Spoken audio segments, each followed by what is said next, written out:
Bath room کی ٹھنڈی tiles پہ بیٹھی ہادیہ کے ہاتھ تھرتھرا رہے تھے۔ سامنے پڑے اس چھوٹے سے پلاسٹک کے آلے پہ بنی دو سرخ لکیریں جیسے اس کی دنیا ہی بدل کے رکھ گئی تھی۔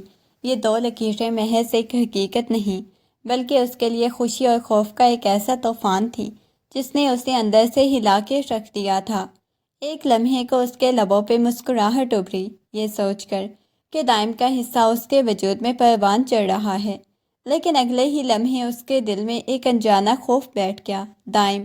وہ دائم کو کیا بتائے گی؟ کیا وہ اس لمحے کو اپنی زندگی کی سب سے بڑی خوشی سمجھیں گے یا اسے ایک وبال جان جان کے دور بھاگ جائیں گے؟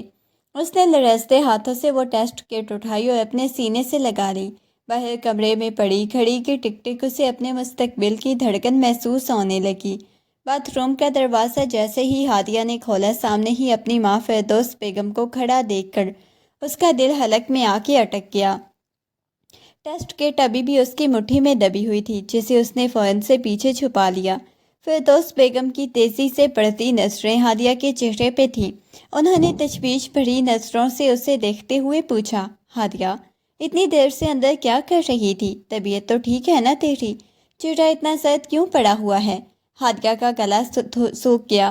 وہ ہڑبڑا کے پیچھے ہٹی اور نظریں چڑھاتے ہوئے مصنوعی مسکراہٹ کے ساتھ بولی، جی امی بالکل ٹھیک ہوں، بس تھوڑی سی متلی محسوس ہو رہی تھی، اسی لیے دیر ہو گئی، آپ فکر نہ کریں، میں بالکل ٹھیک ہوں۔ فردوس بیگم نے ایک بار پھر اسے شک بھری نظروں سے دیکھا مگر پھر سر جھٹک کے وہاں سے مڑ گئی۔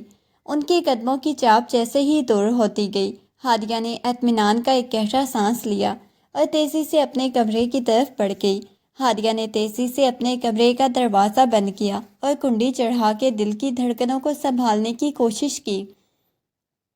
کچھ دیر بعد جب وہ سنبھل گئی تو آہستہ سے دائم کے کمرے کی طرف بڑھ گئی۔ دروازے پہ دستک دینے کی ہمت نہ ہوئی تو ہلکا سا دھکا دے کر اندر داخل ہو گئی۔ دائم کھڑکی کے پاس کھڑا فون پہ مصروف تھا۔ ہادیہ کو دیکھتے ہی اس کے چہرے پہ ایک پرکشش مسکراہٹ بکھر گئی۔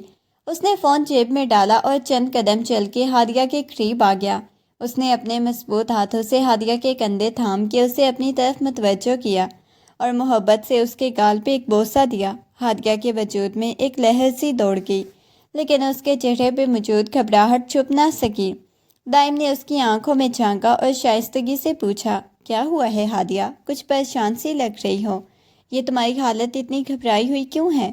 ہادیہ نے لب کاٹے اور نظریں چڑھا کے دائم کے سینے پہ ہاتھ رکھ دیا۔ وہ بتانا چاہتی تھی مگر الفاظ اس کے گلے میں پھنس کے رہ گئی۔ دائم نے جب ہادیہ کے چہرے کی سردی اور آنکھوں میں تہتی بے چینی کو دیکھا تو اس نے نرمی سے اپنی انگلیوں کے پوروں سے ہادیہ کی گردن کو چھوا۔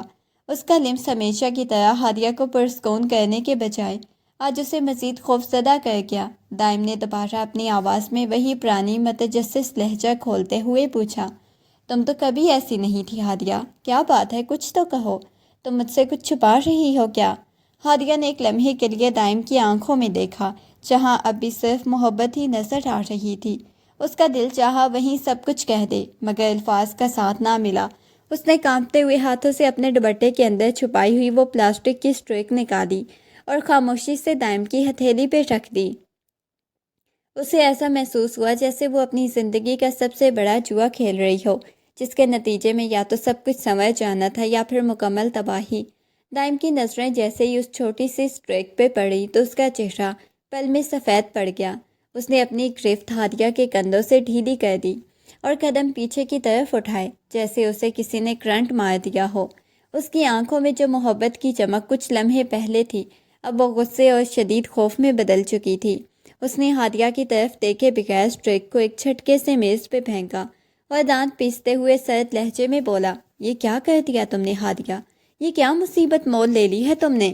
ہادیہ سہم کے رہ گئی۔ اس نے لرزتی آواز میں کچھ کہنا چاہا مگر دائم نے اس کی بات کاٹ دی اور سخت لہجے میں کہا، اسے ابھی ختم کرواؤ، ہمیں یہ نہیں چاہیے اور کسی قیمت پر بھی نہیں۔ میں نے تم سے پہلے ہی کہا تھا گھر والوں کو خبر ہوئی تو ہم دونوں کی زندگی برباد ہو جائے گی اور تم یہ پاگل پن کر رہی ہو، جاؤ اسے ختم کرواؤ ابھی اسی وقت۔ دائم کے منہ سے یہ الفاظ سن کے ہادیہ کا وجود جیسے لرز اٹھا۔ اس کی آنکھوں میں آنسو نہیں بلکہ ایک ایسی آگ تھی جس نے اسے خود پہ قابو پانے نہ دیا۔ اس سے پہلے کہ دائم کچھ اور کہتا، ہادیہ کا ہاتھ ہوا میں لہرایا اور ایک کرارا تماچا دائم کی گال پہ جا لگا۔ تمہیں شرم نہیں آئی یہ کہتے ہوئے؟ ہادیہ کی آواز میں اب سسکیاں نہیں بلکہ ایک طوفانی چیخ تھی۔ یہ بچہ رام نہیں، ہمارا نکاح ہوا ہے، ہم نے اللہ کو گواہ بنا کے یہ رشتہ جوڑا ہے، تم ایک لمحے میں اسے مصیبت کیسے کہہ سکتے ہو؟ دائم نے اپنی گال پہ ہاتھ رکھا، اس کی آنکھوں میں ہادیہ کے لیے غصہ اور نفرت تود آئی تھی۔ وہ ایک قدم آگے بڑھا، ہادیہ کے قریب آ کے اس کی آنکھوں میں آنکھیں ڈال کر انتہائی بے رحمی سے بولا، نکاح چھپ کے کیا تھا ہم نے، دنیا کے لیے تم آج بھی وہی ہو جو کل تھی۔ مجھے اپنی زندگی عزیز ہے اور میں کسی کے لیے بھی اسے داؤ پہ نہیں لگا سکتا۔ اگر تم نے اس بچے کو ختم نہیں کیا تو اسے خود ہی پال لینا۔ آج سے میں اس رشتے سے مقررہ ہوں، میرا تم سے اور اس وجود سے کوئی تعلق نہیں۔ ہادیہ کے لبوں پہ کپکپاہٹ تھی، اس کے کانوں میں دائم کے الفاظ کسی زہریلے تیر کی طرح پیوست ہو رہے تھے۔ وہ کچھ بھی کہے بنا آنکھوں میں بہتے آنسوؤں کے ساتھ وہاں سے مڑی اور لڑکھڑاتے قدموں سے اپنے کمرے کی طرف بھاگی۔ کمرے میں داخل ہو کے اس نے دوبارہ دروازہ بند کیا اور پشت دروازے سے ٹکائے نیچے فرش پہ بیٹھ گئی۔ اس نے اپنے پیٹ پہ ہاتھ رکھا اور سسکیاں لیتے ہوئے خود کو سنبھالا۔ نہیں ہادیہ، تمہیں ٹوٹنا نہیں، یہ تمہارا بچہ ہے، تمہیں اپنا خون، تم اسے اس دنیا میں لا کے رہو گی۔ پھر اس کی نظریں کمرے کی چھت پہ جم گئی، یادوں کے دریچے کھل گئی۔ اسے وہ دن یاد آیا جب دائم نے پہلی بار اسے اپنی محبت کا یقین دلایا تھا۔ وہ دن، وہ وعدے، وہ ہنستی مسکراتی ملاقاتیں، سب کتنی سچی لگتی تھی۔ دائم نے ہی تو اسے کہا تھا، ہادیہ میں تمہارے بغیر جینے کا تصور بھی نہیں کر سکتا، چلو ہم خفیہ نکاح کر لیتے ہیں تاکہ تم ہمیشہ کے لیے صرف میری ہو جاؤ۔ اسے یاد آیا کہ کیسے انہوں نے ایک چھوٹی سی تقریب میں نکاح کیا، ایک ایسا رشتہ جسے دنیا کی نظروں سے دور رکھا گیا تھا۔ پھر وہ نکاح کی وہ راتیں جب دائم اس کے قریب آتا تھا، اسے اپنی باہوں میں سمیٹ کے نہ ختم ہونے والے وعدے کرتا۔ نکاح کے بعد ہر دوسری رات کا وہ کرب، وہ لمحات جو اسے لگتا تھا کہ ان کی محبت کی معراج ہیں، آج وہی لمحات اسے اپنی روح پہ بوجھ محسوس ہو رہے تھے۔ دائم کے وہ تمام میٹھے الفاظ اس کے کانوں میں سحر کھول رہے تھے۔ پوری رات ہادیہ کی آنکھیں خشک نہ ہوئیں، تکیہ آنسوؤں سے بھیگ چکا تھا۔ صبح صادق کی پہلی کرنیں جب کھڑکی سے چھن کے اندر آئیں تو اس نے دائم کے کمرے کا رخ کیا۔ اس کا دل ابھی بھی امید اور مایوس کے بیچ جھول رہا تھا۔ کمرے میں داخل ہوتے ہی اسے دائم کی موجودگی کا احساس ہوا، جو اسے دیکھتے ہی اپنی پچھلی رات کی تلخی فراموش کر کے ایک بار پھر محبت کا نقاب اوڑھ چکا تھا۔ دائم نے نرمی سے اسے اپنی باہوں میں بھرا، اس کی گردن میں سر چھپا کے وہی پرانے میٹھے اور بہلا دینے والے جملے دہرائے۔ وہ وہی قربت، وہی لمس، سب کچھ اسی شدت سے واپس لایا جس کا ہادیہ کو انتظار تھا۔ ہادیہ جو اندر سے ٹوٹ چکی تھی، اس کے لمس کی قید میں خود کو بے بس پانے لگی۔ دائم نے اس کے بالوں پہ بوسہ دیتے ہوئے انتہائی دھیمے اور مکارانہ لہجے میں سرگوشی کی۔ ہادیہ میری جان، تم سمجھ کیوں نہیں رہی؟ میں ابھی ان سب حالات کے لیے تیار نہیں ہوں۔ گھر والے ابھی ہمیں قبول نہیں کریں گے، سب کچھ برباد ہو جائے گا۔ ابھی اس بچے کا وقت نہیں، جب ہم سب کو اپنے رشتوں کا بتا دیں گے، ہماری باقاعدہ شادی ہو جائے گی، تب ہم سکون سے بیبی کریں گے۔ ابھی کے لیے پلیز، بس ابھی کے لیے اسے ختم کر دو۔ ہادیہ کا دل چاہ رہا تھا وہ چیخ کر اسے سچائی کا احساس دلائے، لیکن دائم کی نرم گرفت، اس کا پرکشش انداز اسے پھر سے اپنی محبت کے حصار میں جکڑ رہا تھا۔ دائم نے اس کی آنکھوں کی نمی کو چومتے ہوئے اپنے لب اس کے کانوں کے قریب کر دیے۔ اس کی آواز میں ایک ایسا نشہ تھا جو ہادیہ کی تمام مزاحمت کو پگھلا رہا تھا۔ وہ اسے اپنے بازوؤں میں لپیٹ کے دوبارہ اسی قربت کی طرف لے گیا جس کا مطالبہ وہ خود کر رہا تھا۔ ہادیہ جو پہلے ہی جذباتی طور پہ نڈھال تھی، دائم کی اس بظاہر محبت اور نرمی کے سامنے ایک بار پھر ہار گئی۔ دائم نے اسے اس طرح اپنے سحر میں لیا جیسے وہ پچھلی رات کی تلخی اور اس بچے کی حقیقت کا کوئی وجود ہی نہ ہو۔ کمرے کی خاموشی میں صرف ان دونوں کی تیز ہوتی سانسیں گونج رہی تھی۔ ہادیہ اس لمحے میں بھول گئی تھی کہ دائم کا یہ کرب اس کے ساتھ محبت نہیں بلکہ ایک ایسی چال ہے جس میں وہ اسے جذباتی طور پہ قید کر کے اپنے مقصد کی تکمیل چاہتا تھا۔ ناشتے کی میز پہ ہر طرف خاموشی تھی۔ ہادیہ کی نظریں اپنی پلیٹ پہ جمی ہوئی تھیں، وہ کھانے کا ایک نوالہ بھی حلق سے نیچے نہیں اتار پا رہی تھی۔ فردوس بیگم نے اسے غور سے دیکھتے ہوئے پوچھا، ہادیہ بیٹا کیا ہوا ہے؟ آج تم بہت بجھی بجھی سی لگ رہی ہو، اور یہ آنکھوں کے گرد ہلکے کیسے پڑ گئے ہیں؟ ہادیہ نے چونک کر اپنی ماں کی طرف دیکھا اور فوراً نظریں جھکا لیں۔ بس اماں کچھ نہیں، یونیورسٹی کے پیپرز کی تیاری چل رہی ہے نا، اسی لیے نیند پوری نہیں ہو سکی۔ اسی دوران دائم کے والد نے اخبار سے نظریں ہٹائیں اور دائم کی طرف دیکھتے ہوئے کہا، دائم تم تو اپنی تیاری مکمل کر لو، 2 دن بعد تمہاری فلائٹ ہے۔ اب بیرون ملک جا کر ہی سیٹ ہونا، وقت پہ پہنچنا بہت ضروری ہے۔ یہ سنتے ہی ہادیہ کے ہاتھ سے چمچ چھوٹ کر پلیٹ میں گرا۔ ایک تیز سی آواز گونجی، اس کا رنگ سرد پڑ گیا، اس کے وجود میں جیسے سنسنی سی دوڑ گئی۔ دائم نے ایک لمحے کے لیے ہادیہ کی طرف دیکھا، اس کی آنکھوں میں کوئی پشیمانی نہیں تھی، بس ایک سرد سی بے رخی تھی۔ ہادیہ کو محسوس ہوا جیسے اس کے پیروں تلے سے زمین نکل گئی ہو۔ ناشتے کی میز سے اٹھ کے ہادیہ نے دائم کا پیچھا کیا جو اپنے کمرے کی طرف جا رہا تھا۔ اس کا دل تیزی سے دھڑک رہا تھا، سانسیں جیسے حلق میں اٹک گئیں۔ دائم، اس نے کانپتی ہوئی آواز میں پکارا۔ دائم رکا لیکن مڑا نہیں۔ ہادیہ نے قریب جا کر کہا، مجھے کالج چھوڑ دیں آپ، مجھے آپ سے ضروری بات کرنی ہے۔ دائم نے ایک سرد نظر اس پہ ڈالی اور بغیر کچھ بولے کار کی چابی اٹھا کے باہر کی طرف چل دیا۔ گاڑی کے اندر بیٹھتے ہی ہادیہ نے خاموشی توڑتے ہوئے پوچھا، آپ نے مجھے کیوں نہیں بتایا کہ آپ جا رہے ہیں، اور اس بچے کا کیا ہوگا؟ دائم نے گاڑی سٹارٹ کی اور تیزی سے اسے مین روڈ کی طرف ڈالا۔ ہادیہ گھبرا گئی، یہ راستہ کالج کا نہیں، آپ کہاں لے کے جا رہی ہیں مجھے؟ دائم نے گاڑی کی رفتار بڑھائی اور دانت پیستے ہوئے بولا، جہاں تم چیخنا چاہو چیخ سکتی ہو۔ ہادیہ، تم بار بار ایک ہی بات کر کے میرا دماغ خراب کر رہی ہو۔ تم میری زندگی کے راستے کی رکاوٹ بن رہی ہو اور مجھے تمہیں ٹھکانے لگانے کے لیے ایک پرسکون جگہ چاہیے۔ تھوڑی ہی دیر میں گاڑی شہر سے باہر بنے ایک ویران فارم ہاؤس کے بڑے سے گیٹ کے سامنے آ رکی۔ دائم نے گاڑی کا دروازہ زور سے کھولا اور ہادیہ کا بازو پکڑ کے اسے باہر کی طرف گھسیٹتے ہوئے اندر لے گیا۔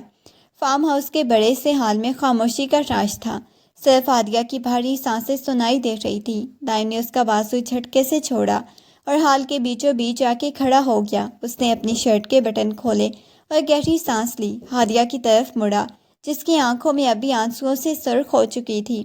دائم نے اپنی آواز کو مصنوعی نرمی میں لپیٹتے ہوئے کہا، دیکھو ہادیہ، ضد کرنے سے کچھ حاصل نہیں ہوگا، میں تمہاری بھلائی کے لیے کہہ رہا ہوں، تم ابھی بہت چھوٹی ہو، تمہاری پوری زندگی پڑی ہے، اگر یہ اس دنیا میں آ گیا تو تمہارا کیا ہوگا؟ اسی لیے کہہ رہا ہوں، میری بات مان جاؤ، چھوٹا سا عمل ہے، اس کے بعد سب کچھ پہلے جیسا ہو جائے گا۔ میں باہر جا رہا ہوں، وہاں سیٹل ہو کے تمہیں بھی بلا لوں گا، پھر ہم آرام سے اپنی زندگی شروع کریں گے۔ پلیز میری بات سمجھنے کی کوشش کرو، مجھ پہ یہ بوجھ مت ڈالو۔ ہادیہ نے لرزتے ہوئے اپنے لب بھینچے۔ اس کی نظر دائم کے چہرے پہ جمی تھی جو مصیبت کے لباتے میں اپنی مصلحت پسندی چھپا رہا تھا۔ ہادیہ نے دائم کے ہاتھ اپنے کندھوں سے زور سے جھٹک دیے، ایک قدم پیچھے ہٹ گئی۔ اس کی آنکھوں میں آنسوؤں کی جگہ اب نفرت اور غصے کی آگ تھی۔ کیا بکواس کر رہی ہو تم؟ ہادیہ چیخ کے بولی، اس کی آواز پورے حال میں گونجی۔ محبت، اسے محبت کہتے ہو تم؟ صرف اپنی انا اور اپنے مستقبل کو بچانے کے لیے میری اور میرے بچے کی زندگی داؤ پہ لگا رہے ہو۔ دائم کا چہرہ غصے سے سرخ ہو گیا۔ وہ اس کی طرف ایک قدم آگے بڑھا اور دھاڑ کے بولا، تمہاری ہمت کیسے ہوئی مجھ پہ چیخنے کی؟ میں تمہارے فائدے کی بات کر رہا ہوں، اگر یہ بات گھر والوں تک پہنچ گئی تو وہ تمہیں زندہ درگور کر دیں گے، میرا کریئر بھی ہمیشہ کے لیے ختم ہو جائے گا۔ کیا تم یہ چاہتی ہو؟ ہادیہ نے سسکتے ہوئے مگر بلند آواز میں جواب دیا، مجھے پرواہ نہیں ہے دنیا کی۔ تم نے نکاح کے وقت کیا کہا تھا کہ تم ہر حال میں میرے ساتھ ہوگے، آج وہ سب کچھ جھوٹ نکلا۔ تم ایک بزدل انسان ہو دائم، جو اپنی ذمہ داریوں سے بھاگ رہا ہے۔ یہ بچہ میرا ہے، میرا حصہ ہے، اور میں اسے کسی قیمت پہ بھی نہیں ماروں گی، چاہے تم کچھ بھی کر لو۔ دائم نے غصے میں آ کے سامنے رکھی کرسی کو لات ماری، وہ کرسی دور جا گری۔ تمہیں اپنی ضد لے ڈوبے گی ہادیہ، میں نے کہا ہے کہ ختم کرو، ورنہ یاد رکھنا میں تمہیں اس سال میں چھوڑ کے چلا جاؤں گا اور تم عمر بھر پچھتاؤ گی۔ میرے لیے یہ بچہ صرف ایک غلطی ہے، ایک ایسی غلطی جسے مٹانا ہی واحد حل ہے۔ ہادیہ نے اپنے سینے پہ ہاتھ رکھا، اس کا دل زور زور سے دھڑک رہا تھا۔ تم واقعی انسان نہیں ہو، تمہارے دل میں میرے لیے صرف ہوس تھی، محبت کا تو نام منہ نشان بھی نہیں تھا۔ اگلے 2 دن ایک قیامت خیز خاموشی میں گزرے۔ ہادیہ نے خود کو کمرے میں قید کر لیا تھا، جہاں وہ ہر پل خود پہ ہاتھ رکھ کے ان گنت سوالوں کے اور خوف کے سائے میں جی رہی تھی۔ دائم کی جانب سے کوئی رابطہ نہیں تھا، گویا وہ ہادیہ کے وجود کو ہی اپنی زندگی سے کھرچ کے پھینک چکا ہو۔ تیسرے دن کی صبح دائم کی روانگی تھی۔ ہادیہ جانتی تھی یہ اس کے پاس آخری موقع ہے۔ رات کے 2 بج رہے تھے، گھر کے سب افراد گہری نیند میں ڈوبے ہوئے تھے۔ ہادیہ نے دبے پاؤں اپنے کمرے کا دروازہ کھولا۔ دائم کمرے کی طرف بڑھ گئی۔ اس کا دل اس قدر زور سے دھڑک رہا تھا کہ اسے لگا آواز باہر تک جائے گی۔ کمرے کے دروازے پہ پہنچ کے وہ کچھ لمحے کے لیے ٹھٹکی۔ اس کی ہمت جواب دے رہی تھی، مگر بچے کا واسطہ اسے آگے بڑھنے پہ مجبور کر رہا تھا۔ اس نے کانپتے ہوئے ہاتھوں سے دروازے کو ہلکا سا دھکا دیا اور اندر داخل ہو گئی۔ تائم اپنے سوٹ کیس کے پاس کھڑا کچھ چیزیں بیگ میں ڈال رہا تھا۔ وہ جانے کی مکمل تیاری کر چکا تھا۔ ہادیہ کو دیکھ کے اس نے ایک سرد بے تاثر نظر اس پہ ڈالی اور دوبارہ اپنے کام میں مگن ہو گیا، جیسے کمرے میں کوئی آیا ہی نہ ہو۔ ہادیہ اس کے کمرے کے عین درمیان میں کھڑی اس کی ہر حرکت کو اپنی دھندلائی ہوئی آنکھوں سے دیکھ رہی تھی۔ ہادیہ دائم کے پاس جا کے اس کے قدموں میں بیٹھ گئی، اس کے کپڑے پکڑ کے زاروں قطار رونے لگی۔ دائم، میں منتیں کرتی ہوں آپ کی، آپ مجھے اس حال میں چھوڑ کے مت جائیں، یہ بچہ ہماری محبت ہے، اسے یتیم نہ کریں۔ دائم نے سرد مہری سے اپنے قدم پیچھے ہٹا لیے اور ایک حقارت بھری نگاہ اس پہ ڈالی۔ اس نے انتہائی بے شرمی سے ہنستے ہوئے کہا، منتیں کرنے سے کچھ نہیں بدلے گا ہادیہ، اور تم جس بچے کا رونا رو رہی ہو، کیا گارنٹی ہے کہ یہ میرا ہی ہے؟ آج کل کے دور میں کسی پہ اعتبار کرنا مشکل ہے۔ یہ جملہ ہادیہ کے لیے کسی خنجر سے کم نہ تھا۔ اس نے سسکیاں لینا چھوڑ دی، فوراً کھڑی ہو گئی۔ اس کی آنکھوں سے غصے کے شعلے نکل رہے تھے۔ اس نے پورے زور سے دائم کے گال پہ ایک کرارا تھپڑ رسید کیا۔ اتنی گراوٹ، تم اس حد تک گر سکتے ہو؟ دائم کے چہرے پہ تھپڑ کے نشان ابھر آئے، اس کی آنکھوں میں وحشت اتر آئی۔ اس نے ہادیہ کو اپنی گرفت میں لیا۔ آج تم نے مجھ پہ ہاتھ اٹھایا، اس کا خمیازہ بھگتو۔ وہ غصے میں اس کی اس حالت اور درد کا ذرا بھی احساس نہیں تھا۔ رات کے آخری پہر وہ اسے چھوڑ کے کمرے سے باہر نکل گیا۔ اگلی صبح جب سورج کی کرنیں کمرے میں داخل ہوئیں تو ہادیہ کی آنکھ کھلی۔ دائم جا چکا تھا۔ وہ اسے بغیر طلاق دیے، بغیر کسی ذمہ داری کا احساس کیے ملک سے باہر جا چکا تھا، جیسے وہ بچہ اور ہادیہ اس کی زندگی کا کبھی حصہ ہی نہ رہے ہوں۔ ہادیہ کمرے میں اکیلی بکھرے بالوں اور ٹوٹے ہوئے خوابوں کے ساتھ وہیں فرش پہ بیٹھی رہ گئی۔ ہادیہ کا پورا وجود نڈھال تھا۔ دائم کے جانے کے بعد کمرے میں چھائی ہوئی خاموشی اس کے لیے کسی قبر سے کم نہ تھی۔ وہیں فرش پہ بیٹھے بیٹھے اسے اذیت اور ذہنی صدمے کی تاب نہ لاتے ہوئے اس کی آنکھیں موند گئیں اور وہ بے ہوش ہو کے وہیں ڈھیر ہو گئی۔ کچھ دیر بعد دائم کی ماں ہادیہ کی چچی شمیم بیگم کمرے کی صفائی کا جائزہ لینے کے لیے اندر داخل ہوئی۔ جیسے ہی ان کی نظر فرش پہ بے سود پڑی ہادیہ پہ پڑی تو ان کے ہاتھ سے پکڑی ہوئی چائے کی ٹریس چھوٹ کے فرش پہ جا گری۔ سردار آواز سے ٹوٹ گئی، ہادیہ، یہ کیا حال بنا لیا ہے تم نے؟ شمیم بیگم چیختے ہوئے اس کی طرف دوڑی۔ انہوں نے ہادیہ کو ہلایا، اسے جگانے کی کوشش کی، مگر وہ بے جان سی پڑی رہی۔ ہادیہ کے بکھرے ہوئے بال، اس کے چہرے پہ موجود سردی اور کمرے کی بکھری ہوئی حالت دیکھ کے شمیم بیگم پہ سختہ طاری ہو گیا۔ وہ حیرت اور شدید صدمے کی کیفیت میں تھی۔ اسے سمجھ نہیں آ رہا تھا کہ اس کے بیٹے کے کمرے میں ہادیہ اس حالت میں کیسے پہنچی اور یہ کیا آفت ٹوٹی ہے۔ شمیم بیگم کی چیخو پکار سن کے گھر میں کہرام مچ گیا۔ ہادیہ کے والدین اور دیگر گھر والے بھاگتے ہوئے کمرے میں پہنچے۔ ہادیہ کی ایسی حالت دیکھ کے سب سکتے میں آ گئے۔ فوراً سے ڈاکٹر کو بلایا گیا، جو کچھ ہی دیر میں پہنچ گئی۔ کمرے میں موجود تمام افراد ڈاکٹر کے گرد جمع تھے۔ ہر چہرے پہ تشویش اور بے چینی تھی۔ ڈاکٹر نے ہادیہ کا معائنہ کیا اور کچھ ضروری ٹیسٹ کرنے کے بعد کمرے سے باہر آئیں تو ان کے چہرے پہ سنجیدگی تھی۔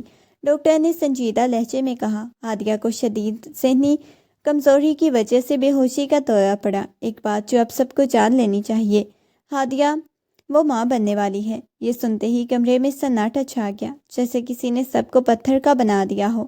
فردوس بیگم اور گھر والے سکتے میں آ گئے، جیسے ان پہ قیامت ٹوٹ پڑی۔ ہر کوئی ایک دوسرے کا منہ تکنے لگا، کیونکہ کسی کو بھی ہادیہ کی خفیہ نکاح کا علم نہ تھا۔ ڈاکٹر نے آگے بڑھ کے سخت لہجے میں مزید اس کی حالت کے متعلق بتایا، یہ ماں اور بچے بالکل بھی ٹھیک نہیں، یہ خطرناک ہو سکتا ہے۔ ہادیہ کی حالت بتا رہی تھی کہ اسے کافی اذیت دی گئی، اسے مکمل آرام اور ذہنی سکون کی ضرورت تھی۔ کمرے میں موجود ہر فرد کی آنکھوں میں سوال تھا، لیکن ہادیہ کی سسکی اور بے ہوشی کی حالت نے اس گھر کی خاموش فضا میں ایک بھونچال پیدا کر دیا۔ ڈاکٹر کی بات سن کے کمرے میں جیسے آگ لگ گئی۔ ہادیہ کے بابا جان اور اس کے چچا جان کے چہروں پہ غصے کی ملی جلی کیفیت تھی۔ وہ مزید ایک لمحہ بھی وہاں رکنے کے قابل نہ رہے۔ فوراً سے نظریں جھکا کے جیسے منہ چھپاتے ہوئے کمرے سے باہر نکل گئے، لیکن جیسے ہی وہ دونوں باہر گئے، فردوس بیگم کا ضبط جواب دے گیا۔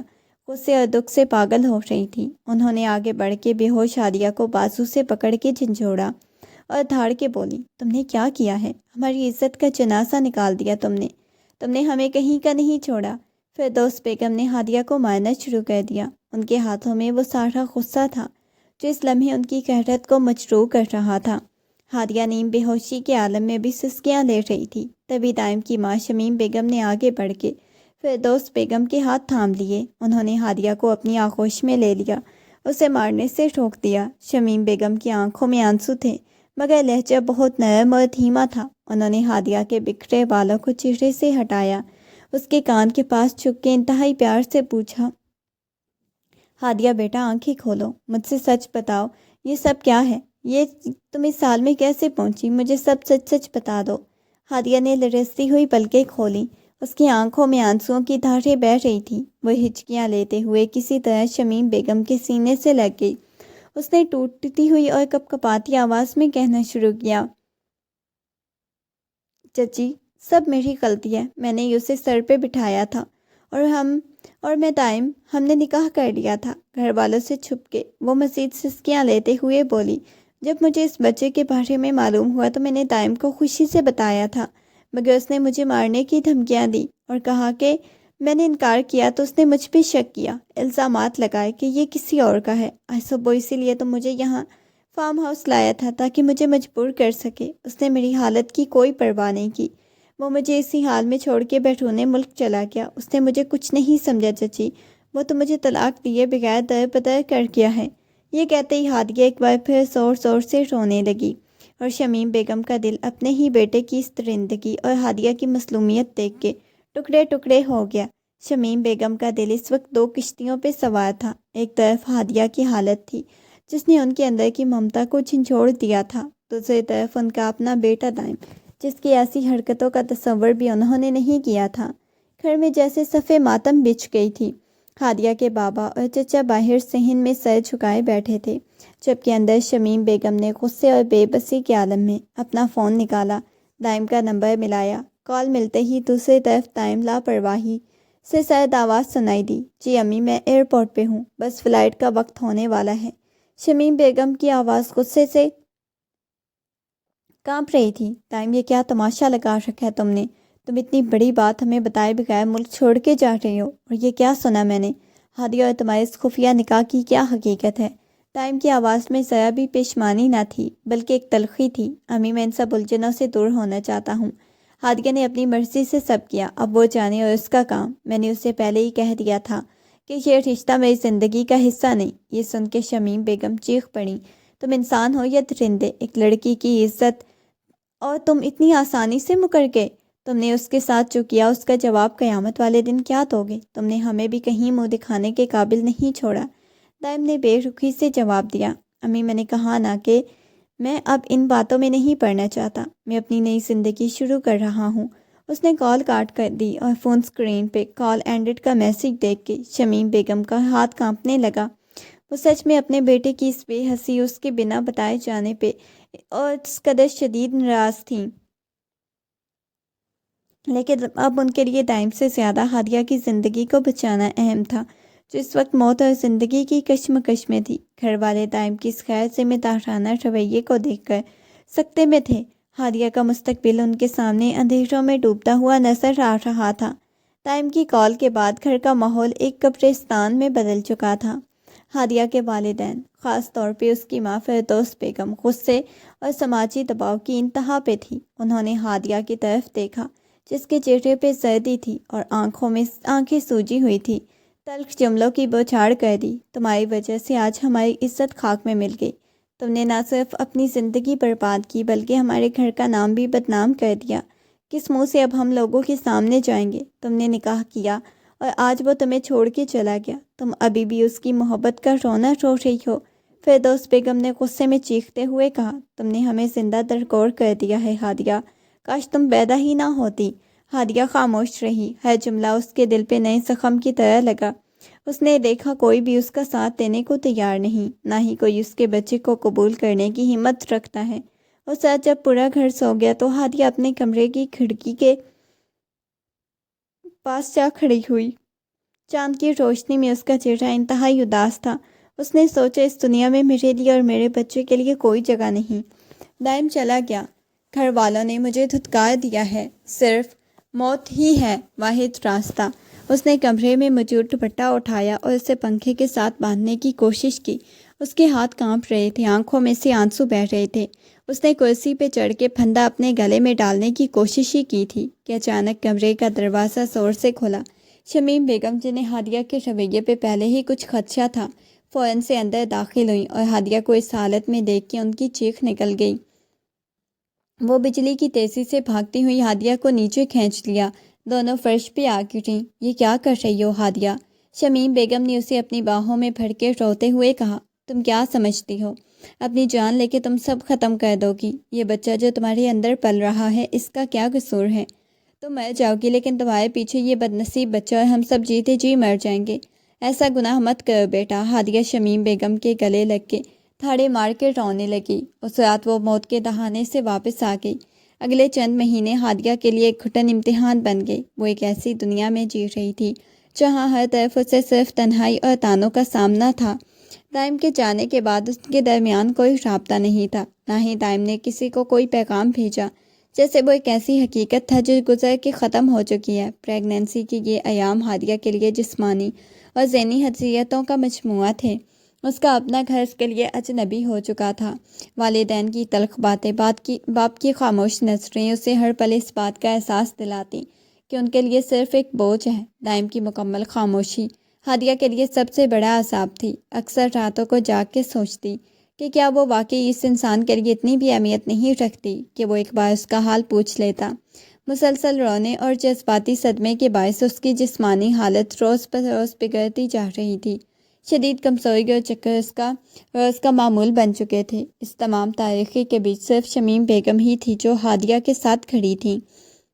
وہ جانتی تھی کہ ان کے بیٹے نے جو کیا وہ ناقابل معافی ہے، اسی لیے ہادیہ اس کے ہونے والے بچے کی ڈھال بن کے سامنے آئی۔ وہ خود اپنے ہاتھوں سے اسے کھانا کھلاتی، اسے ہمت دلاتی، اس کے ٹوٹے ہوئے دل کو جوڑنے کی کوشش کرتی۔ ہادیہ کا وقت بہت سست رفتاری سے گزر رہا تھا۔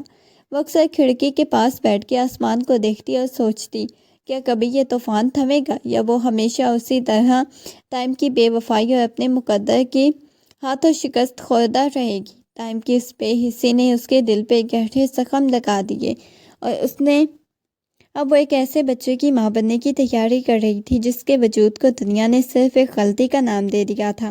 ہادیہ کی پریگنینسی کا نامہ مہینہ تھا۔ گھر میں ایک عجیب سی اداسی اور خاموشی کا بسیرا تھا۔ تبھی ایک روز دوپہر کے وقت دائم گھر لوٹا، لیکن وہ یہ دائم نہیں تھا جو کچھ ماہ قبل غرور اور بے نیازی کے ساتھ یہاں سے گیا تھا۔ اس کا ایک بازو بری طرح فریکچر تھا جو پلستر میں جکڑا ہوا تھا۔ اس کے چہرے پر ایک ایسی ویرانی تھی جو روح کا کوئی حصہ کہیں پیچھے رہ گیا ہو۔ وہ کسی سے کچھ نہیں بولا، بس کمرے کے اندر داخل ہوا اور سیدھا اپنے کمرے میں جا کے بستر پہ گرا۔ اس کی مکمل خاموشی سب کے لیے ایک معمہ تھی۔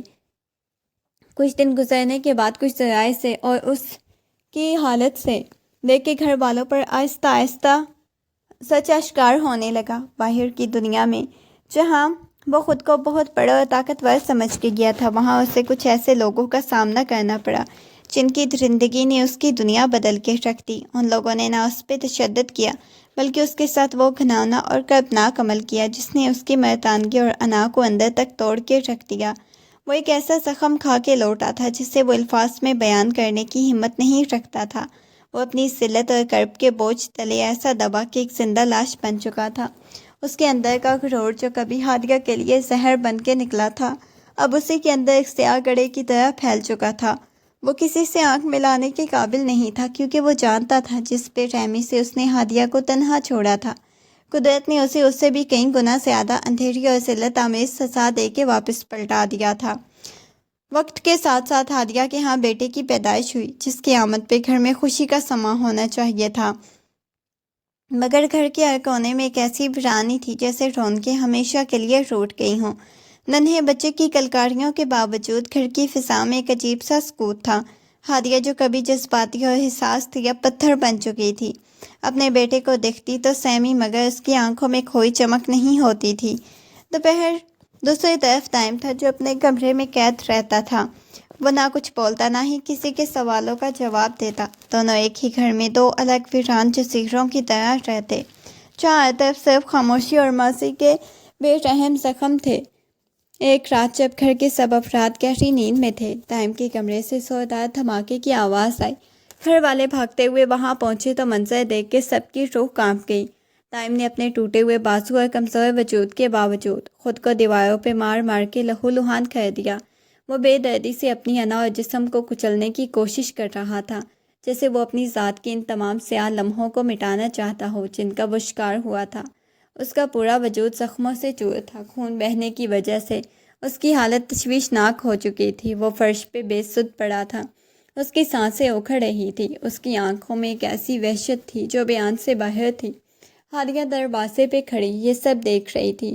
اس کے دل میں نفرت تھی، مگر اس کے سامنے پڑا وہ شخص جو کبھی اس کی زندگی کا مرکز تھا، آج اپنے کیے کی ایسی قیمت چکا رہا تھا کہ اسے دیکھ کے کسی کا بھی کلیجہ منہ کو آ جائے۔ اسے گھر والے ہسپتال لے جانے کی تیاری کرنے لگے، مگر اس گھر کی ویرانی اس رات اور بھی گہری اور تاریک ہو گئی۔ اس بھیانک رات جب دائم کو ہسپتال لے جایا جا رہا تھا، ہادیہ ایک کونے میں کھڑی یہ سب دیکھ رہی تھی۔ اس کے سینے میں ایک طوفان برپا تھا، اسے کچھ بھی سمجھ نہیں آ رہی تھی۔ ایک طرف وہ زخم تھے جو دائم نے اسے دیے تھے، دوسری طرف اس کی اپنی فطرت تھی جو اسے نفرت کرنے کی اجازت نہیں دے رہی تھی۔ جیسے ہی ایمبولینس کے سائرن کی آواز دور ہوئی، ہادیہ نے اپنے ننھے بیٹے کو مضبوطی سے اپنے سینے سے لگا لیا اور جائے نماز پہ گر پڑی۔ اس کی آنکھوں سے آنسوؤں کی جھڑی لگ گئی تھی، مگر وہ اپنے رب کی حضور دست دعا تھی۔ وہ جانتی تھی کہ دائم نے اس کے ساتھ کیا کیا، لیکن شاید ہی اس کی روح کا وہ اصلی رشتہ تھا، یا پھر اس کی اپنی پاکیزگی تھی جو اسے انتقام کے بجائے رحم کی طرف لے گئی۔ وہ روتی ہوئی دعائیں مانگ رہی تھی، اے اللہ اسے معاف کر دے، وہ جس اذیت سے گزر رہا ہے اس کا بوجھ اٹھانے کی ہمت دے، اسے موت نہ دینا، اسے زندگی دے تاکہ وہ اپنے گناہوں کا مداوع کر سکے، تاکہ وہ اپنے بیٹے کو پہچان سکے۔ وہ سجدے میں گر کے دیر تک روتی رہی۔ اسے احساس تھا کہ دائم کی یہ حالت اس کے ساتھ ہونے والی اس زیادتی کا کفارہ ہے، مگر وہ نہیں چاہتی تھی کہ اس کا بیٹا اپنے باپ کو کھو کے یتیم ہو۔ اس کی دعا میں ایک عجیب سی تڑپ تھی، شاید اس کی شخصیت کا وہ پہلو جو ٹوٹ کر کبھی بکھرنے کے بجائے دوسروں کی بہتری سوچتا ہے۔ اس رات ہادیہ نے اپنے دل کا آخری ٹکڑا بھی دائم کی زندگی کے لیے وقف کر دیا، یہ جانتے ہوئے بھی کہ شاید وہ اسے کبھی وہ محبت نہ دے سکے جس کا وہ حقدار تھا، مگر اس کی دعا اپنی شکست خود انا جیت چکی تھی۔ ہسپتال کے ICU میں زندگی اور موت کی کشمکش کے دوران دائم کی حالت مسلسل نازک بنی ہوئی تھی۔ ہادیہ ہر وقت اس کے سرہانے موجود رہتی، کبھی اپنے بیٹے کو گود میں لیے تو کبھی خالی نظروں سے دائم کے زخموں کو دیکھتی۔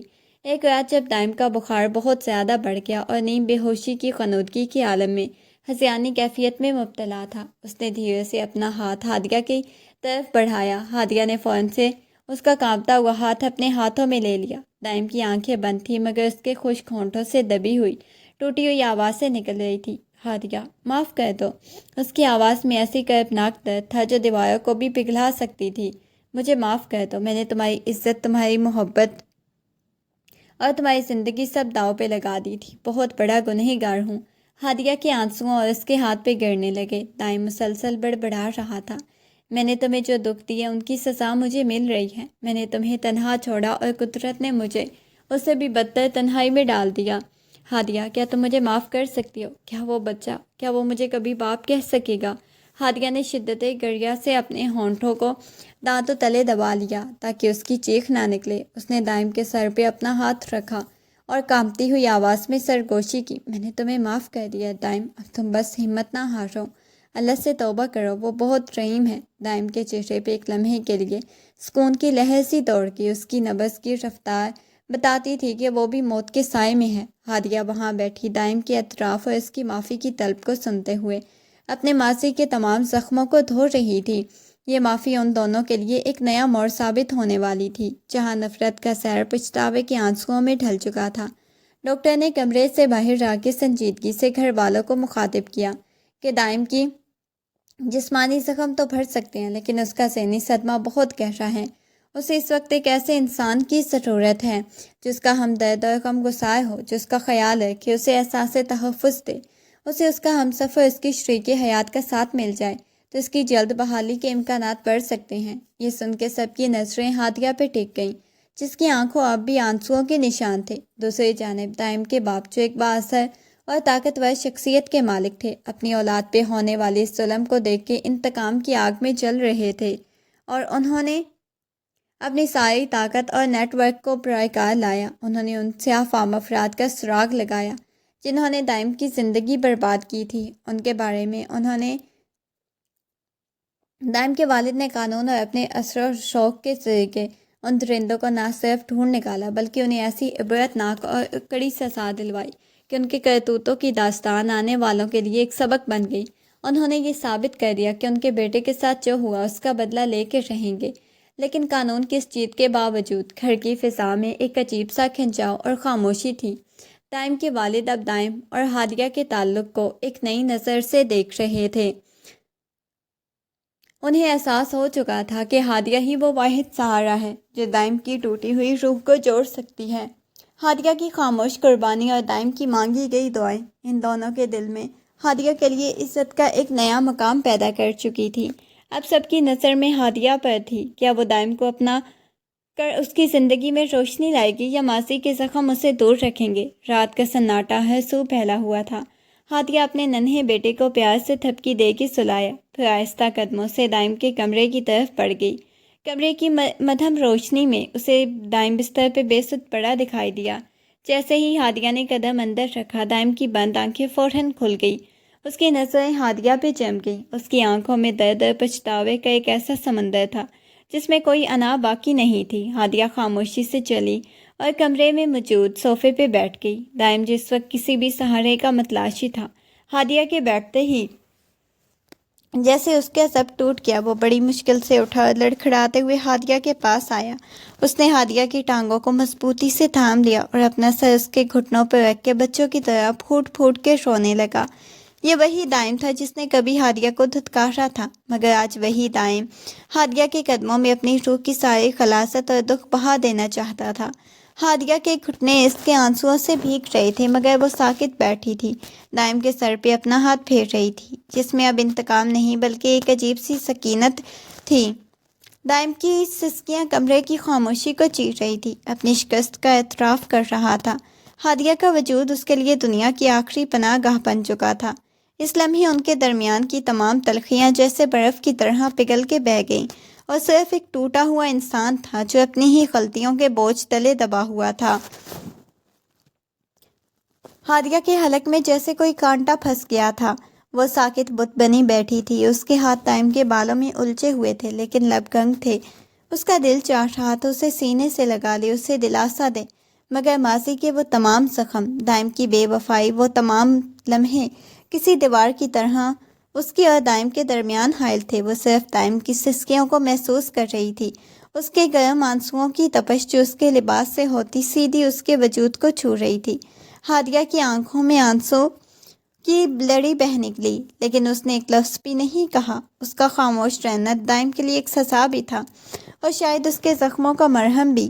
کمرے میں بس دائم کے رونے کی آوازیں اور ان کی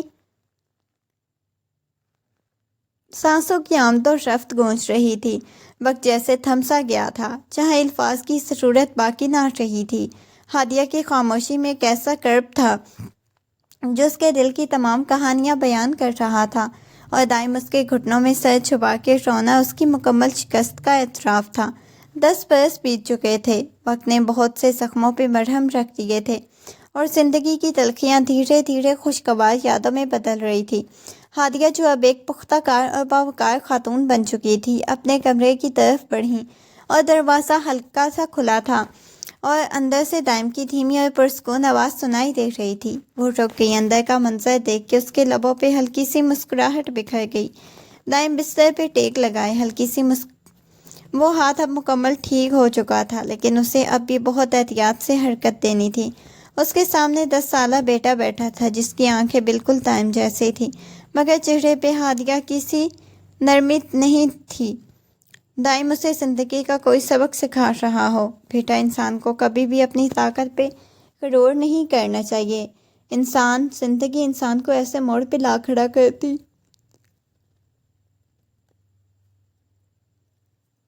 جہاں سب کچھ بکھر جاتا ہے، اور تب تک صرف تمہارا اور تمہارے رب کا یقین ہے تمہاری مدد کرتا ہے۔ لڑکا تجسس سے بولا، بابا آپ بھی کبھی ایسے ہی اکیلے تھے؟ دائم کی نظریں جھک گئیں۔